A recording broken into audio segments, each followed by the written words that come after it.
Well, started this edition with some breaking news now coming in with Delhi High Court denying anticipatory bail to former IAS trainee Pooja Khetkar, who's been accused of misrepresenting and falsifying facts in her civil services examination application. Remember, this comes just a day after UPSC had cancelled Pooja Khetkar's IAS selection and in fact had also banned her from taking the exam ever. Now that's a big jolt coming in for Pooja Khetkar, who's been under the scanner, remember, of misrepresenting her applications. In fact, it also turns out that the selection itself has now been cancelled and she has been barred for taking the entrance examinations for life. This is after the UPSC found her guilty of faking her identity to take the exam multiple times. She's also been under the scanner of the police in the state of Maharashtra. This after a report was actually submitted to the Chief Secretary.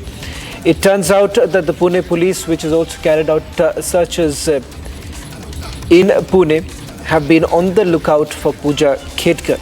Now, there's a statement that has been released so far, and this has come in from the UPSC.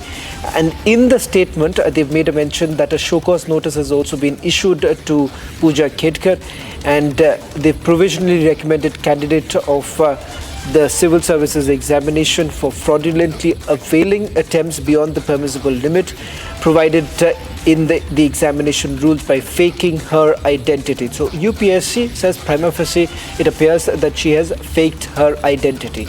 Now that's the latest now coming in with Delhi High Court also rejecting the anticipatory bail, which effectively would mean more trouble for Pooja Khetkar. We'll try and connect with our reporters on the ground, getting you the latest details as this comes across as a major setback for Pooja, as the anticipatory bail has now been granted. In fact, it turns out from the investigation that has been carried out so far that 34-year-old Pooja Khetkar was basically asked to submit her response to the notice that was actually issued by the UPSC. Let me bring in my colleague Satya Prakash, who's getting us the latest details. Satya Prakash, इस पूरे मामले को लेकर Pune police भी छानबीन कर रही थी और कुछ दिन पहले ये कहा जा रहा था कि पूजा खेटकर गायब थी और उनके ऊपर कार्रवाई वो नहीं कर पा रहे थे। इस वक्त आपके पास क्या जानकारी है? देखिए श्रवण, लगातार पुणे पुलिस मामले की जांच कर रही है, चाहे वो विकलांग सर्टिफिकेट, चाहे ओबीसी सर्टिफिकेट, इसके अलावा जो प्रमाण पत्र, सारे डॉक्यूमेंट जो जमा किए थे, सारे चीजों को लेकर जांच कर रही थी पुणे पुलिस। साथ ही जो पूजा खेड़कर ने डीएम सुहास पर हैरेसमेंट का शिकायत दर्ज कराया था, कंप्लेंट दर्ज कराया था, उसको लेकर भी जांच कर रही थी।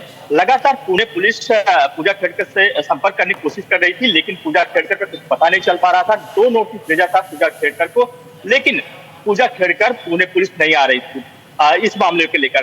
दूसरी तरफ से जहां यूपीएससी ने दिल्ली में एफआईआर दर्ज कराया था कि जिस तरह से उन्होंने फर्जी सारे काम किए थे, डॉक्यूमेंट सबमिट किए थे, साथ ही जो नाम बताए थे, नाम में भी गलती की थी, माता पिता का जो डिवोर्स का था उसको भी कहीं कहीं फर्जी तरीके से नाम बताया था। तो हर चीजों में कहीं कहीं फेक इस्तेमाल किया गया था। इसको लेकर मामला दिल्ली पुलिस ने दर्ज किया था। दूसरी तरफ से पुणे पुलिस ने दर्ज किया। लगातार डिमांड किया जा रहा था कि पूजा खेड़कर को बुलाकर पूछताछ किया जाए, लेकिन पूजा खेड़कर आ नहीं रहे। आज जिस तरह से अग्रिम जमानत नहीं मिला है, कहीं कहीं पूजा खेड़कर को बहुत बड़ा झटका लगा है। हो सकता है कि आने वाले दिनों में दिल्ली पुलिस उनको अरेस्ट कर सकती है, पूछताछ के लिए बुला सकती है। वही पुणे पुलिस भी इंतजार कर रही है कि पूजा खेड़कर को बुलाकर इस मामले में पूछताछ करे। Thank you very much, Satya Prakash, for getting us the latest details.